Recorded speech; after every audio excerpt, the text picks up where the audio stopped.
O programa Aprender Traballando é unha experiencia mixta de emprego e formación onde os rapaces están aprendendo nun posto de traballo e ao mesmo tempo están aprendendo unha serie de competencias básicas para a obtención do graduado en ESO. Canta xente participa en que tipo de establecementos e tarefas?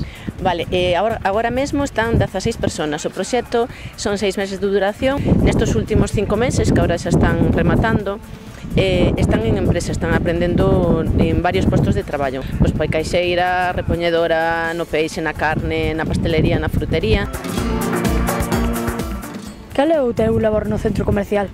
Ahora estoy en el mercado de pescadería, pero ya estuve en varios mercados como Caja. Y ahora mismo estoy en charcutería y pues aprender un poquito de todas las secciones. Como é a túa relación cos compañeiros, xefas e clientes? Pues muy buena al principio, pues hombre, cuesta un poco adaptarse, ¿no? a la situación, a relacionarse con la gente, pero cuando llevas ya un tiempo pues vas cogiendo confianza y muy bien. La verdad que muy bien, hemos tenido una acogida muy buena de parte de todos los compañeros y los jefes de empresa y muy contentos. Temos con nós a 4 compañeiros que están en diferentes seccións da tienda desarrollando unha labor de asesoramento e ao mesmo tempo de prácticas para diferentes partes da tenda e decir que, bueno, que pola nosa parte é unha experiencia moi positiva, estamos moi contentos con eles, a verdad.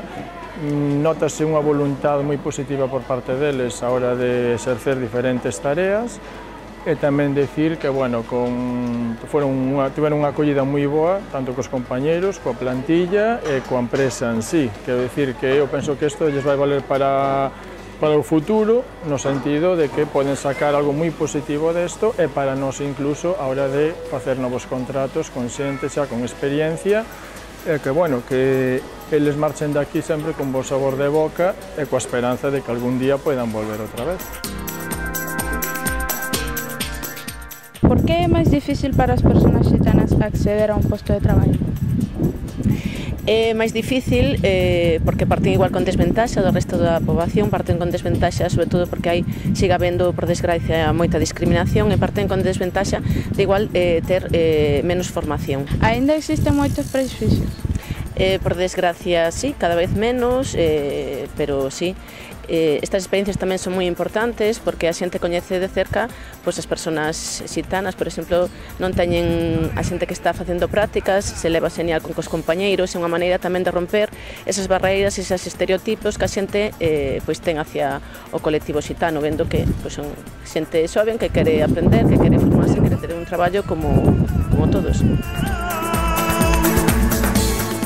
Ata de agora sentiste discriminado en algún traballo? De momento no, de momento. Espero que nunca me sienta así, pero de momento nunca me sentí discriminado. Hasta ahora no, pero sí que sé de muchos casos así y sí que hay todavía discriminación. Que mensaxe lanzarías ás empresas que non queren contratar as persoas xitanas? Pues yo te doy un mensaje muy resumido que todos somos iguales. Unos valdrán más que otros, pero todos somos iguales. Les diría que somos válidos, que podemos acceder como cualquier persona a un puesto de trabajo y que nos den una oportunidad porque valemos igual que cualquier persona.